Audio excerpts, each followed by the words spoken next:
Uganda Police yesanze mu kaseera akazibu okutunnyonnyola ku musajja waayo Mayinja eyagenda e Bulaaya.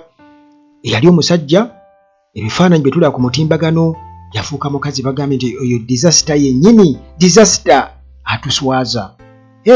Azaala ekibi akiwongerera. Musajja wamwe temumuvaamu nammwe. Kakati ate Anita Among bw'atyo munnange aweera nkolokooto nti alina okuddamu okubeera Speaker wa Parliament. Ate eri Bukedia teri agenda kumuvuganya ku kifo ky'obubaka bwa Parliament. Teri yadde n'omwe agenda kubeera nga amuvuganya. Obusosoze mu bufumbo, omusajja akawangamudde muganda wange, muwala wange, weebale butaleeta musajja muganda wano.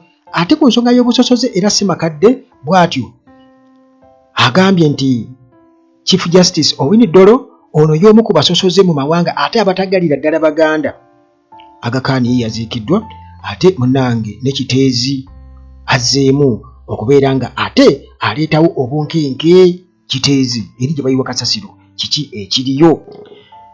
Wabula ku nsonga y'ekiteezi eyo nga sinaba kubeera nga neeyongerayo, tulaba UPDF nga kumpi yenyigira buli wamu. Abo tewaliwo kasente yo nga teyamba waawo, kubanga bali badde bagamba ye project kabagikwase UPDF eyakasasiro w'ekiteezi. UPDF etuyambe naye bagiteekere mu biro ebirala, nguudo, bisaawe, biki eno mu busuubuzi, kubanga ne mu busuubuzi yayingirayo.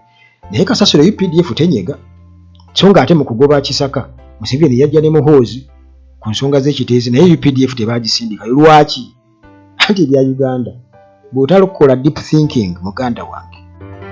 Hillside View Apartments kyekifo ekitegekeddwa obulungi eri gwe wenna eyandyetaaze okubaako w'opangisa okusula okumala ennaku engere. Ekifo kino kirimu buli kimu, oba oyinza okugamba kiri fully furnished. Kirina free wifi, parking nga ziddala ate nga ya bwereere. Apartments zino zizimbiddwa ku mulembe, anti munnange bw'ogipangisa obeera nga ali mu makaago, tolina kiweetaaga kwetikka kutwala, oyagala kwefumbira, buli kimu mwekiri. Ate nga ne ba caretakers babaawo okuweereza. Security y'amaanyi emisana n'ekiro. Kifo kisirifu ekiyinza okuwa emirembe okuwummuliramu, ate nga n'omulirwano gwa buvunaanyizibwa. Hillside View Apartments zisangibwa ku kyalo Janyi ku Kyaki. Gwe munnange ava ku Entebbe Airport ovugirawo eddakiika 25 zokka olwo otuuka ekitende Kajjansi, n'ovugirawo eddakiika 8 zokka okutuuka ku Hillside View Apartments. Bw'oba ova Kampala ovugirawo eddakiika 25 zokka, ate gwe munnange ava e Munyonyo Kinyana Mpindi kubanga eddakiika ziri 10 zokka. Emiwendo gikkirizika ate nga gyakuteesa. Kuba ku 0704 13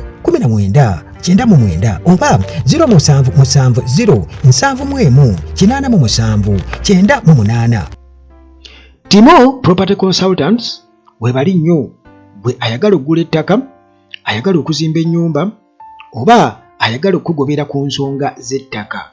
Aba Timo Property Consultants Limited webali nnyo. Ennamba zaabwe weziri awo wansi, ate osobola okugenda ku TikTok, Facebook n'obanoonyerezako Timo Property Consultants n'omanya obuzito bwabwe oba obumanyirivu bwabwe ku nsonga eyo.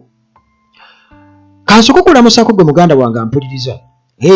Anti bagamba nti muganda wange eyasuze obubi omulabira ku ki ku makiira. Kakati tusooka birala weewuunya nti munnange ensi egenda ekyuka. Tetusooka kubuuza tetusooka kunaaba mu ngalo, tusooka kulya. Kati tetusooka kubuuza, tusooka kwogera, kubanga tujja kufaanaganako eyakima eryato. Tusooka kukugamba nti owange olina eryato, ejjambiya weeri, kino weekiri, mbadde nnoonye ku wirubaalo. Oluvannyuma bw'omala okuŋŋamba nti weeri ne ggamba nti wasuze otya kisebo bannyamu. Kakati mwasuze mutya? Mwasiibye mutya? Muli mutya? Mugyebale gyonna gye mutuusaako engalo. Uganda at large mu mikwesese bwe ntyo munnange nziguse. Era sigenda kukuluyisa. Kansooka ate munnange nkubuulire ku nsonga z'omwami ono amazeeko poliisi ebyewungula. Poliisi ye Uganda agimazeeko ebyewungula, balawa omusajja waabwe gwe baali bawa ebitiibwa Samuel Ebwang. Ono nno munnange yaliko District Police Commander DPC. Bw'otuukira okulabira DPC ng'ali ku mutimbagalo ali bw'atyo muganda wange abigula ebbina, manya DPC, kubanga waali abasobola okuba enjawulo yonna gy'ayagala enguzi, kuba mu poliisi gy'esinga wano e Uganda bwe baatugamba. Naye bw'atuukira okudduka mu Uganda agendi atandika okubeera nga ate kakati muganda wange ng'ebbina lirimu eyimiridde ojja okukwata ku mutwe n'ogamba nti woowe maama nnyabo. Nakugamba juzi nti waliwo academician yatugamba wano nti ku universities abasomesaayo ba lecturers bafuna emitwalo 4 gwe musaala gwabwe omwezi. Emitwalo 4. Kakati muganda wange ebintu nga bino tobyewuunyiza ddala. Kakati omwami ono Samuel Ebwang muganda wange nkugambye former district police commander, era ebifaananyi bye bitubisatulatinga online nga akyusizza identity ye. Nkugambye azoola eriiso, yeewummudde buli wamu. Kakati munnange embeera efaanaganako bw'etyo. Poliisi yetugamba nti ono afuuse kyeneena, bagamba nti disaster yennyini afuuse kyeneena. Lwaki mwegaana munnammwe? Lwaki mwegaana? Mumuwadde omukisa okwewolereza, mwali badde mumuwa omukisa yeewolereze. Lwaki atuuse ku ekyo? Bw'aba mulwadde kitegeeza jjanjabibwe. Kati munnange omwogezi wa poliisi Kituuma Lusoke yategeezezza n'agamba nti Ebwanga gwe mulaba oyo eyakolako nga DPC ewandegeya Nsangi Buyende, ono yava mu Uganda n'agenda mu ggwanga erya Australia, nti teyayita mu makubo matuufu.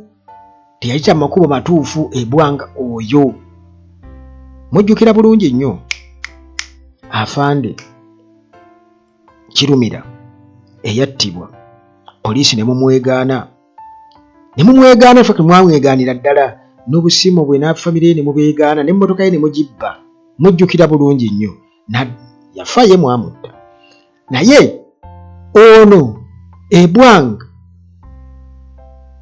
nga DPC gye batumenyedde, kubanga Kituuma Lusoke ono tebamwegaanye, bagambe kituufu yaliko DPC we Wandegeya, Nsangi Buyende. Yatuuka ekiseera n'adduka buddusi mu Uganda n'agenda mu ggwanga erya Australia. Twetaaga okunoonyereza ku neeyisa ye gye yeeyise, tulaba okunoonyereza ku Wandegeya eno, Nsangi Buyende eno. Abasibe naddala bebaasi. Muganda wange si byangu yadde n'akamu. Kakati ebifaananyi ebya former police officer ono gwe tumanyi nga Samuel Ebwang, okusinziira munaye ku bifaananyi bino,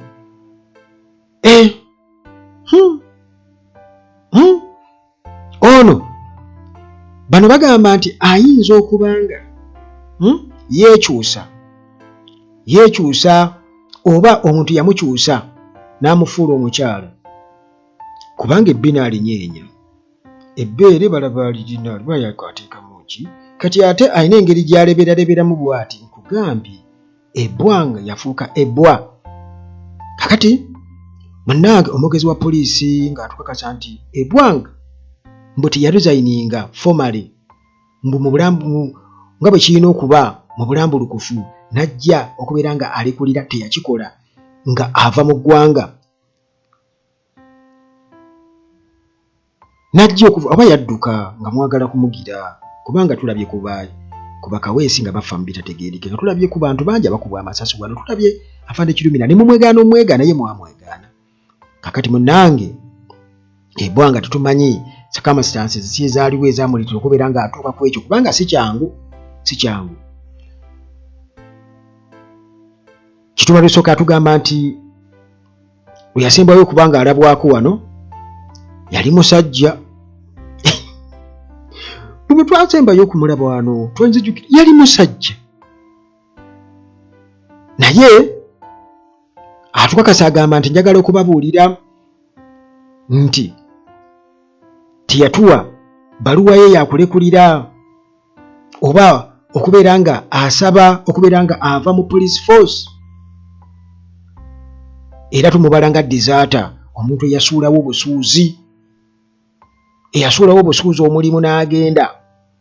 Ebwanga bw'atyo yeekyusa, era ebifaananyi bye munnange bitambudde ku social media wonna nga abantu boogera ebintu eby'enjawulo, era police officials bwe batyo munnange bagamba nti embeera gye yagenderamu ono bamubalanga eyasulawo obusuuzi omulimu era guno musango gwe nnyini wansi w'amateeka g'e Uganda. Naye kati yakyasinza okukola okusuulawo omulimu n'okubeera ku mulimu ng'ate bw'okola bw'oteeka ku bubaka ku Twitter n'ebirala bw'oyogera eby'ensimattu bw'oleeta abantu n'obapareedinga n'olimba ba Eric bamwita Eric Muwanguzi bakola ije ngeri bye baakola ne balanga okubeera nga balimba bawaayiriza bakola batya oba okubeera wano mu police force nga bw'otulugunya abantu ba Uganda bw'obatta n'okudduka n'ogenda. Nze nange kale lwakuba nti nno ekyebisiyaga n'okwekyusa ekyebisiyaga sikiinaako bukakafu naye tetumanyi lwaki yeekyusa. Kale aŋŋambe bwe tusijja musalira musango tetumanyi lwaki yeekyusa naye ate okutta bannayuganda nakyo ate kiri awo kubanga ebbwanga ye mulamu tetuyinaako ku muntu gwe tumanyi gwe yatta naye wano omusaayi oguli ku ngalo z'abasajja bano muganda wange yadde bali wano mu Uganda naye baalidduse ne bagenda ate bajja kudduka tutuko kubanoonyanga nabo kati beefudde balumye ebbwanga wakola otya okwekyusa wakola otya okuyiga okubigula mwe tubanoonya mwatta abantu baffe mwabba ettaka lyaffe muliwa nga badduse bali eyo nabo kati beekozeeko make-up. Kakati munnange okusinziira munnange ku mateeka ga poliisi bagamba nti ofiisa oba b'ofiisaazi bonna balina okubeera nga balekulira mu bulambulukufu balina okuteekayo okusaba kwabwe ne babeera discharged ne babata nga tebanaba kubeera nga bava mu service. Kati bw'olemererwa okubeera nga okola ekyo kati bakubalanga omuntu eyasuulawo obusuuzi omulimu n'ogenda. Era kino munnange kiyinza okuvaako okubeera nga ovunaanibwa singa obeera okomyewo wano e Uganda. Olunaku lw'olikomawo wano mune nga batandika okubeera nga bakugamba ebyo mutuyitanga ne tubawuliriza kubanga tutandika nakutta kulemererwa kukuuma bannayuganda bintu byabwe nti ono yalaba nga tajja kusobola n'adduka n'agenda nagasijja ku kusinga okututta. Munnange eyo nga tuvuddeyo tugende ew'omukyalo ono Anita Among naye tusooke tumugjewo. Kakati omukyalo ono ye atugamba Anita Among ti munnange I will stand as the Bukedya Women MP unopposed 2026 Speaker Anita Among bw'atyo ng'alabula yenna ayagala okubeera nga addamu okubeera nga amwesimbako n'agamba nti kyenja okubakola kikyagenda okubakola otatta abantu b'abendi abagala okumwesimbako. Oyinza okubeera awo nga buli agala okumwesimbako waliwo akatuwa ke kubanga agambye nti ngenda kukomawo okwesimbawo nga Bukedya Woman MP era ngenda kujja unopposed 2026. N'agamba nti yenna ayagala okunneesimbako yenna ayagala okunneesimbako nze mmanyi kye nnaamukola agenda kubakola ki. Munnange ono sipiika wa palamenti sipiika wa palamenti kubanga temugamba nti tetwayogera nti omukyala yayogera temwatulabula yabyogerera waffe tetwawulira kati mbabuulira abagala okwesimba ku mukyalo n'omukyala mumalirivu nnyo ate abantu bano bamalirivu njagala okubuulira abantu bano bamalirivu munnange omukyalo ono atubuulidde ebigendererwa mu byobufuzi nti asuubira okukomawo 2026 kyekisanja ekyo naye jjukira nti yatugamba wano nga tuli mu byenguzi mu by'okudiibuda ssente z'omuwisolo mu palamenti n'atutegeeza nga bw'atagenda kubeera ng'akomawo naffe ne tugamba naye kikula mangu kifa mangu oba oli awo engeri yeyakulakula mangu otuuka ku basipiika teyagumiikiriza nga bali banne kale munnange yeekyusiriza mu kiti nga mbazzi n'agamba nti agenda kukomawo ate n'alabula nti kuba palamenti nga sipiika ajja waali nnyo ate ng'era omubaka wa palamenti ow'abakyala e Bukedya ate agenda kujja n'opposite wabula yenna agezaako okumwesimbako yenna anaagezaako ajja kukifuuwa ng'akizza munda oyinza okwejjusa ng'ofudde. Kakati bino yabyogedde lwabadde lunaku lwakutaano oluwedde annual general meeting eya Uganda District Council Speakers Association wali mu Wakiso District bwe babadde era Among bw'atyo nga muvumu nnyo alina confidence etagambika yagambye nti ye alina chances nyingi nnyo okubeera nga asigaza ebifo byombi ekyokuba sipiika era ng'omukyala kuba tosobola kubeera sipiika nga toli mubaka wa paalamenti kati era ng'omubaka omukyala owa Bukedya district ate wali ajja anopose n'agamba nti njagala okubabuulira mmwe abalonzi bange nti nno nze ngenda kukomawo nga MP woman MP era ayagala kifo kya sipiika wa paalamenti akiddeko kati amanga munnange ono abadde sipiika okuva ddala 2022 bw'ati atubuulidde nti tasuubirayo competition yonna yenna ayagala okubeera nga amwesimbako ajja munnange kumwasimula bugolo era ajja kifuwa ng'akiza munda era tamanyi muntu wakika ekyo anaabeera muvumu kujja agambe nti kati neesimbe kwa Mongo tamanyi muntu wakika ekyo kubanga kinaamutuukako n'agamba nti kale nja kujja oba mukyagala oba temukyagala nja kujja nina okuba sipiika ate nina okubeera omubaka omukyalo wa Bukedya ate nga ndi unopposed muganda wange tulinze kampeyini zigenda tandika mwaka guno ate akatuuka kubi mu January ow'omwaka 2026 kitulinze naye tetwebuuza nti yo e Bukedya teriyo nuupu tebagenda kubeera nga bamwesimbako oba batyayo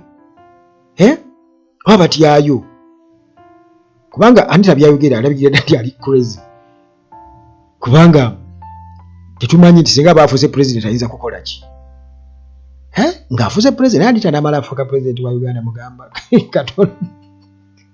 Mukama Katonda kwolwo wallahi tujula kumuyita nti vaayo kootu eyoleke tubuulire twakukola ki kubanga ono mukyala nga wa muganda wange wabula nekyemmanyi kiri kimu Anita naye bamuwa eggwanga lino okulikulemberayo oba okulifuga omwaka gumu ayinza okuba nga ye president kagamba waaviira kuba president ayinza okuba nga ye president akyasinza obugagga bw'ataba mu Africa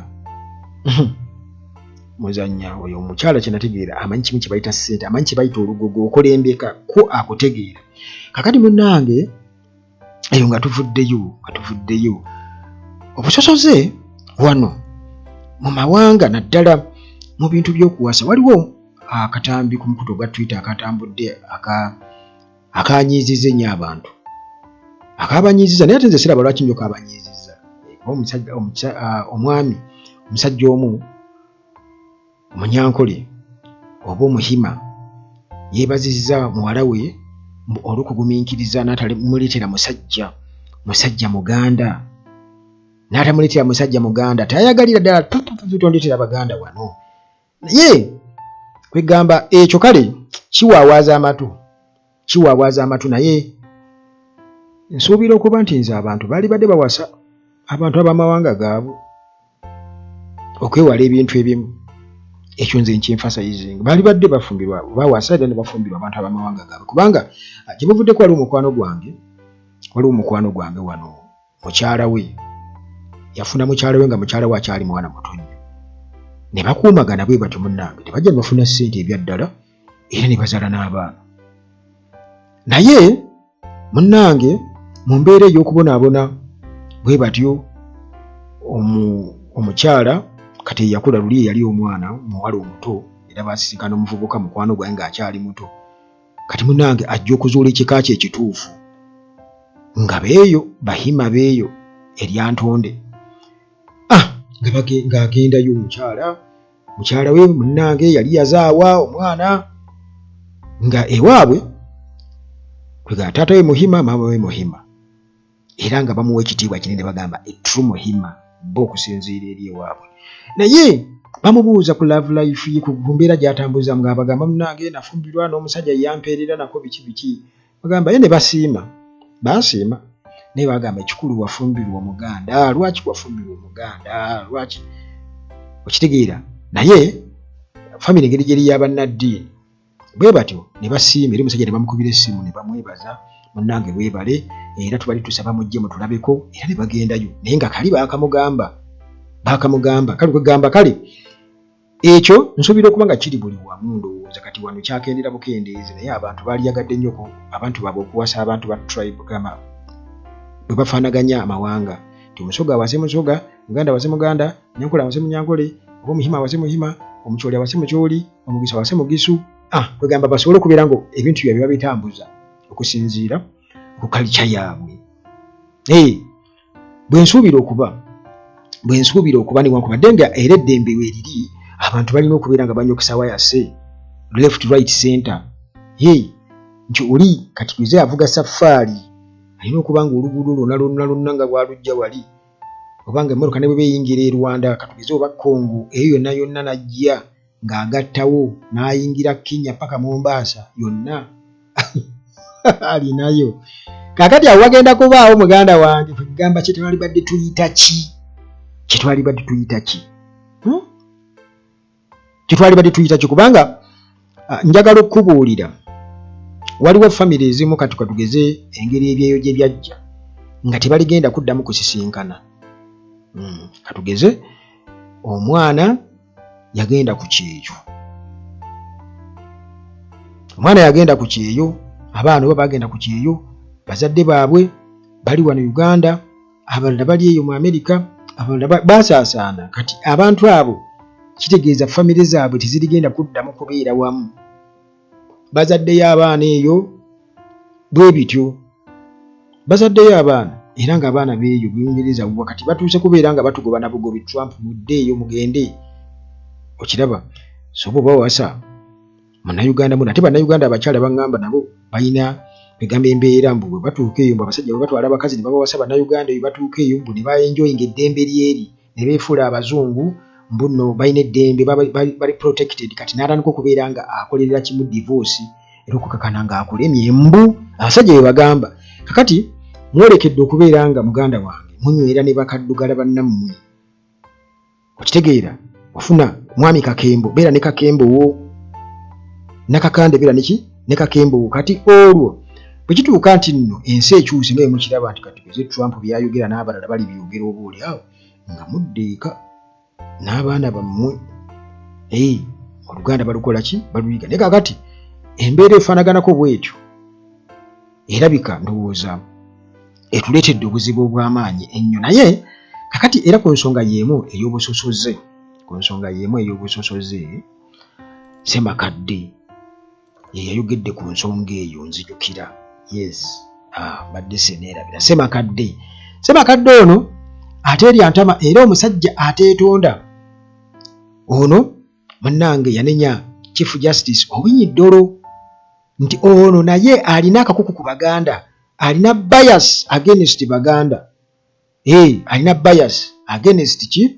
Baganda. Ate era na wano waliwo Abaganda era abalina bias ku mawanga amalala nga ye muganda wange ali tribal nnyo. Weebali mbamanyi muganda wange weebali. Buli tribe erina abantu abatayagala bamawanga malala, oba buli ddiini erina abantu nga muganda wange oli musiraamu nga kwogera ku muntu atali musiraamu oba ng'oli mukatuliki ng'okwogera ku muntu oli nga mulokole bakwamba abalokole ate nabo muganda wange balina engeri gye bakola ki gye bayitayo bandikomye. Naye katusabe Mukama Katonda asobole okubategeeza nti ffenna tuba bantu, ffenna tuli bantu. Kakati tewali nnyo nsonga lwaki muganda wange muntu munno wandibadde omuyisa ng'ekyonziira kubanga ensi togenda kugikungula ate tosobola kugibeeramu weka ne bw'okola edduuka. Njagala ombuulire oba ogoba Abanyankole oba ogoba Abaganda oba ogoba Abakyoli temujja Abanyarwanda temujja kugula mu dduuka lyange. Bonna obaaniza ssente ozikwata bakirako NRM ng'obululu bw'Abanyarwanda ebukkiriza ate tebakkiriza nti babakwata obujika. Kakati naawe bw'okola edduuka bw'obanga amawanga gonna bwe gajja okugula oba gaguza kiba kitegeeza nti ako kakabonero akalaga nti muganda wange genda mpola linnyamuuko linnyamu. Kakati munnange Owiny Dollo ono twamulabako ng'agenze n'okwetonda emmengo olw'ebyo bye yayogera mujjukira mu kaseera akawulanya we yafiira. Naye munnange Uganda Law Society President Isaac Ssemakadde ono ye agamba nti ono musajja Chief Justice Owiny Dollo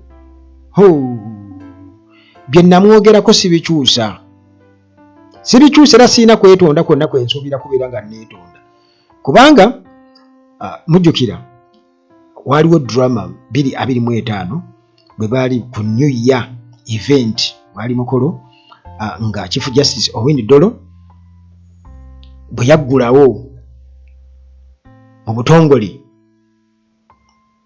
embeera oba omutima gwe n'alaga nti yali akakasa nti ye nga ye yali asazeewo okubeera nga Ssemakadde agiba ku lisiti yaabo abagenda okubeera nga boogera. Yali 2025 New Law Year event. N'agamba Ssemakadde tagenda kubeera nga ayogera. Owiny Dollo yagamba nti ono ye tasobola kubeera nga bamukiriza okwogera kubanga nti omuntu ng'ono tasaanye kuweebwa platform omuntu abadde ng'ajja abavumirira ate mumuwa mukisa okubeera nga ayogera. Owiny Dollo bwe yagamba nti nze kennyini nze nalagidde Isaac Ssemakadde nti tagenda kubeera nga ayogera ku judiciary function eno paka nga yeetonze era Chief Justice yannyonnyola nti okusalawo kwe n'agamba nti omusiru yekka yasobola okukkiriza omuntu yenna abadde nga ajja amuvuma abadde nga ajja amuyisaamu amaaso okubeera nga ayogera amuwa omukisa okwogera eri abantu nga awali kwegamba nga awaataabaddewo kintu kyonna kwegamba embeera eyo nti munnaye muleke kwegamba babulaba ku mukolo nga mulinga awataabaddewo kintu kyonna so nga ate abantu babadde babulaba eri ku mutimbagano ng'omusajja akole bubi. Kati n'agamba sijja kukkiriza Owiny Dollo ye kennyini. Kati Ssemakadde bw'atyo n'asharinga post eyo yagipostinga yagiwandiika emyaka 3 emabega era nga eno mu post eno yali adescribinga Dollo nga omusajja ali bitter ennyo era ali hate-filled man, musajja ajjudde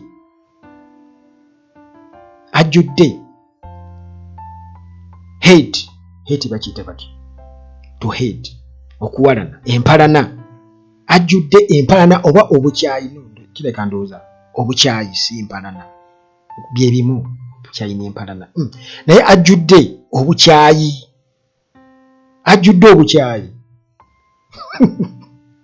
era ng'agamba nti ono Chief Justice kennyini yavaayo mu lwatu n'ayasanguza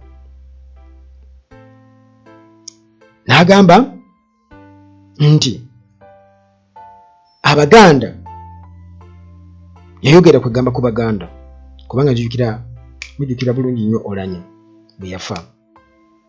Kati waliwo abantu abali bagamba nti gavumenti okumufulira ennyo mutwala mu America eri special eya Uganda Airlines n'okumuteekako musimbi ogwo gwonna abantu baayogera. Kati Dollo yagamba nti singa abadde Muganda mwogera lwa kubanga si Muganda naye ate si Baganda bokka be baali boogera n'abalala baali boogera. Kakati Ssemakadde agamba nti personal history owa Dollo oba ebyafaayo bya Dollo nti ne mu experience ye mu lutalo olwa Northern Uganda kiyinza okuba kino kyamuleetera oba kyamuteekamu endowooza eyo kyamu-influencinga era ng'agamba nti comments ze yayogera ku Vigil 2022 eno yanenyeza Abaganda oba Buganda Kingdom nga bagamba nti bano balina political bias. Kino kyalaga nti alina akakuku ku Baganda era tekisaanye kubeera nga kisuulibwa muguluka. Kale bw'atyo nga agamba nti tasobola kubeera nga yeetonda kubanga ebyo byayogera ge mazima era obukakafu bwe buli nti Owiny Dollo alina akakuku ako. Ssemakadde agamba nti ensonga eyo teri ku kubeera nti lwakuba baamugana okwogera ku mukolo naye nti kino kigazi nnyo mu kusalawo naddala munnange ku kakuku oba ku mpalana oba ku bukyayi obuli musiga eddamuzi ku bantu abamu bwe balina ku balala. Aga Khan owookuna munnange bw'atyo yaziikiddwa mu ggwanga erya Egypt ku lunaku olwa Sande oluvannyuma lw'okusaba okw'amaanyi mu kukungubaga mu kibuga Lisbon eri olubiri lwe. Aga Khan yaziikiddwa mu kibuga ekya Aswan lunaku olwa Sande mu Lisbon ennaku z'omwezi nga 9 era munnange His Highness Prince Karim Al Hussein Aga Khan owookuna era nga ono yabadde imaamu owaanamu omwenda owa Shia Ismaili Muslims. Oluvannyuma munnange nga bwe nkutegeezezza nti Portugal mu ggwanga erya Portugal olunaku lwa Sande yewabadde munnange olunaku lw'omukaaga wabadde olunaku lwa 6 mu kibuga Lisbon yewabadde okusaba nga basiibula omwoyo gw'omugenzi. Ekibuga kino ekya Aswan bwe batyo gye bamuziise era munnange ono yafiidde ku myaka 88 lunaku olwokubiri bw'atyo ebyo gye bamuziise era nti eyali jjajjaawe ayitibwa Sir Sultan Mahmud Shah Aga Khan owokusatu naye yaziikibwa mu kibuga ekyo Aswan era nga eno munnange yeri we baamuziika amalaalo ge baazimba ne bayooyoota era nga gano muganda wange gaazimbibwa mu ngeri ey'omulembe ennyo ne bateekako omusimbi omuyitirivu ennyo era nga ku mugga Nile okumpi awo we baabaziika. Kale bw'atyo munnange Aga Khan oba weebuuza nti baamuziiseewa byaggweereddewa, baamuziise Egypt wali ku mugga Nile, baamuziise mu Egypt ku mugga Nile muganda wange era nga mu kibuga Aswan bw'ogendayo awo wennyini w'oba obuuliza bajja kuba bakulaga nti munnange Aga Khan baamuziika wali. Ekiteezi enjega ate yazzeemu okubeera nga eraga obubonero nti yandigwawo okusinziira ku biriyo muganda wange nti emabegako awo munnange bagenda okeera ku makya ng'ate omukka tegunyooka ng'omukka gunyookera ddala era kukakananga meya w'ekibuga Erias Lukwago ne executive director bonna bagenzeeyo okukakasa ne officials abalala aba KCCA nga balina okubeera nga bagendayo okulaba kiki ekibaddewo kubanga munnange akalimu kaalikola ki kaaligenda mu ngeri y'obulagajjavu nti ekikka kyabadde kikwafu nnyo bwe kityo munnange nga kyolekera obwengula era baatutegeezeza nti bigaasigaasi ebiri eyo wansi bigaasigaasi oba bikemiko bye byavuddeko embeera eno ey'okkuma omuliro guno era Erias Lukwago n'alabula n'agamba bannange tuyinza okulaba okubwatuka kw'olusozi nga ziri volcano eziwanda omuliro singa tewabaawo kikolebwa. Kasasiro ennaku zino bamuyiwa ndaba bamutwala Mityana Road bayiteewa ebuyale simabuyale saidi zeeyo gye bamuyiwa emukono baamugobayo. Kati abantu ekyasinze okwewuunyisa nti baasuubiza okuwa abantu ssente okubeera nga baamuka ekifo ekyo kubanga KCCA eyatandise butandisi bannange muveewo waliwo abaliwo abaalemerawo nga bagamba tebabawanga ssente zaabwe singa bagenda ne bavaawo nga bomanyi wano gavumenti ya wano bakuwaayo bakuwa.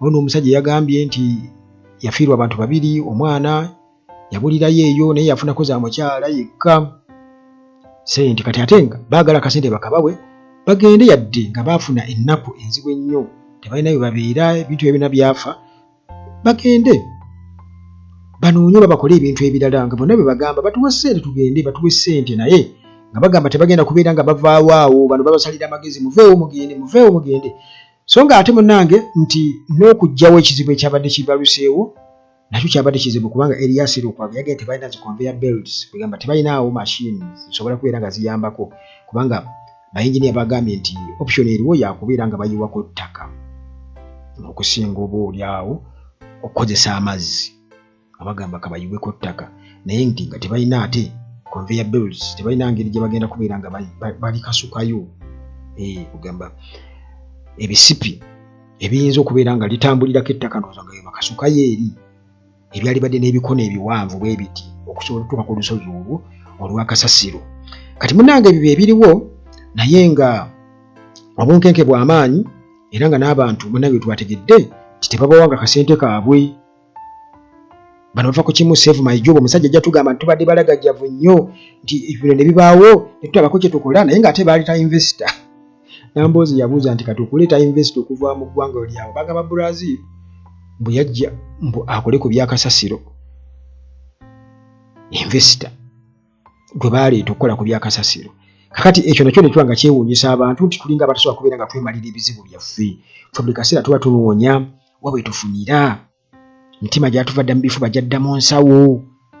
Kugambye kati ate bawogawo ekizibu singa bigeza ne bibaluka tujja kuwulira nga bagamba nti kaakati aba KCCA Museveni asooka gye ne muhoozi mu kibuga nga bazze kugoba bantu.